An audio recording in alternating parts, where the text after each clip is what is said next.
Hey, welcome back to No Hype Beer Reviews. Unless it's your first time, then welcome. Please consider subscribing. If you do, hit the notification bell, get all the updates. Right, set for today's video. The beer's courtesy of Billy. Thanks so much, Billy. I really appreciate it. I wanted something a little different, and I knew I was going to do one of these two Firestone Walker beers, so I looked at both of them. I said, well, this one seems the most different and like out of the norm of the two, so that's why I went with this one first. It's from 2022, and it's Gold Rider. Vintage number 1. It's a blended ale aged in cognac barrels and orange bitter barrels with fresh lemon juice. That sounds awesome. And again, like different, interesting, totally what I'm in the mood for. I'll read the back in case you're interested. If not, I would just skip ahead. Our brewery began in 1996 when we delved into the rare art of fermenting beer in oak barrels. 10 years later, we took our barrel machinations to the next level by aging beer in vessels inherited from bourbon houses and other spirit producers. Ever since, the resulting beers have flown under the banner of the Proprietor's Vintage Series, which has become one of the most extensive barrel aging programs in the craft industry. They must have a huge barreling program. Gold Rider is a high-concept hybrid beer inspired by the Sidecar cocktail. I was thinking this would be a cocktail-inspired beer based on bitters and stuff, bitter barrels. The story of this beer began when we brewed a base beer with an infusion of Central Coast white wine juice.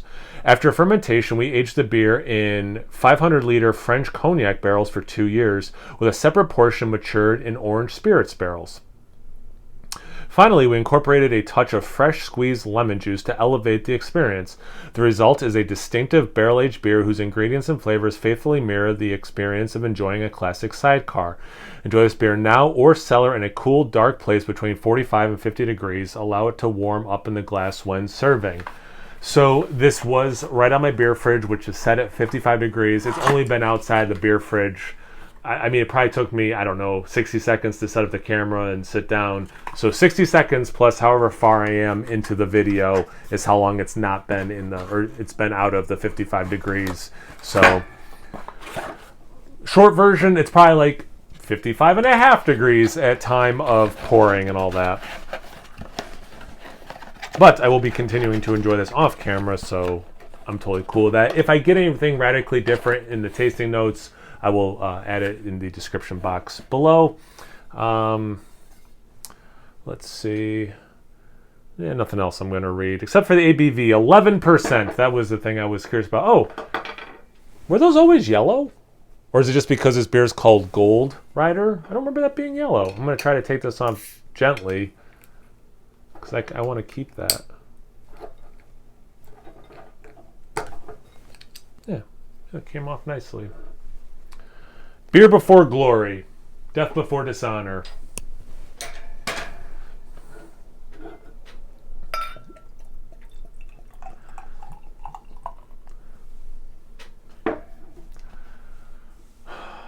Brownish red, crimson kind of color. You can see through it, but there's, some unfilteredness. Yeah, there's some unfilteredness going on. Although where it's a little thicker, it's harder to see through. The head is khaki. Thin layer. It's mostly stick inside glass. Very thin layer still above the liquid that's not touching the glass. Good carbonation. I don't know if you can see that on camera, but very nice carbonation. Looks kind of like a lighter barley wine. See about the taste, or see about the aroma. I'm really excited to try this beer, but let's get into the aroma first. Ooh. It's really cool how the how different the citrus is hitting from how I usually get it in beer. Like that the orange bitters, which I do quite like. I have some. I haven't used them lately. Now that I think about it, I haven't been making too many cocktails as of late, which I should change. But anyway, I have some. I'm filming in the basement. I have some upstairs where some of my liquor is. And that is unmistakably that orange bitters thing. I see the lemon. If I'm being honest, if I was doing this blind, I would probably say like lemon zest versus lemon juice. There's a little bit of a botanical note, which is kind of interesting because the other one was aged in gin barrels. So like I would think gin and botanicals, but I'm getting some here. It's like somewhere between caramel and molasses. It's very much the bitters. Like, that's, I don't even know, 90% of what I'm smelling. Yeah, a little marmalade-y orange as well, wrapped in that bitters.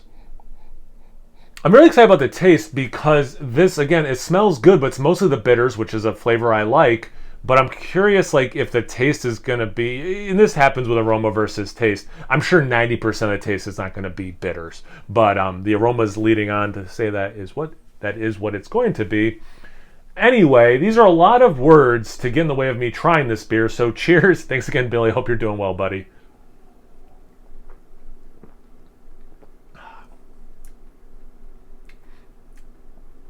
It's not quite as high, the bitters, but it is a dominant flavor.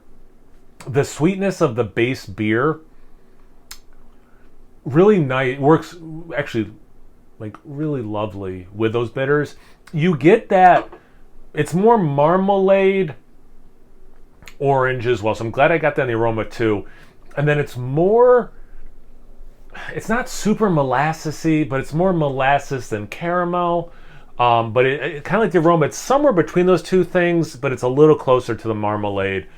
It's a nice sip. It's hitting like different flavor profiles. You almost get like a moment of like on the verge of sour. So there's like cool. It makes me think culinary. I know this is a cocktail, and I get like I think someone who likes a sidecar at the very least would get a big kick out of this beer, and I think they would also appreciate it. But it makes me think culinary, where like you try to balance a little bit of sweet with some sour, a little bitter or whatever. You know, like in beer, you know, can be, except for the sour, unless you're specifically drinking a sour beer.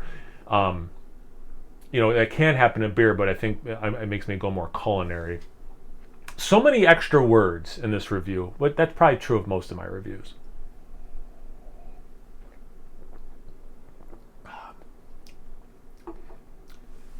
The pop of lemon, and I think part of it's the bitters mixing with the lemon, is it's a little zesty, like the aroma, but I didn't get any lemon juice in the aroma. I do get some in the taste.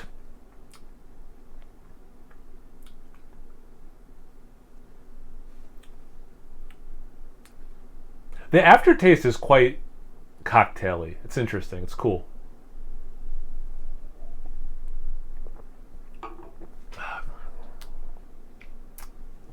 You get, and it makes sense with the cognac barrel aging.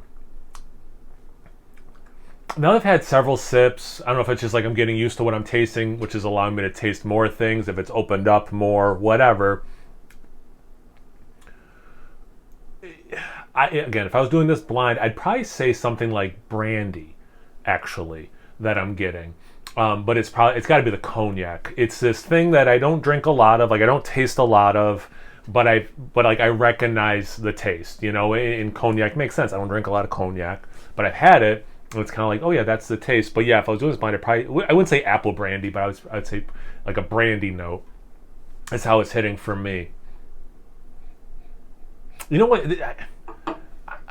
I don't know how I record these almost always after work, right? Like I get home from work, I wake up early, drive to work, drive home, walk Bruno, maybe prep dinner or whatever. Like I try to get everything I need done except for cooking dinner typically.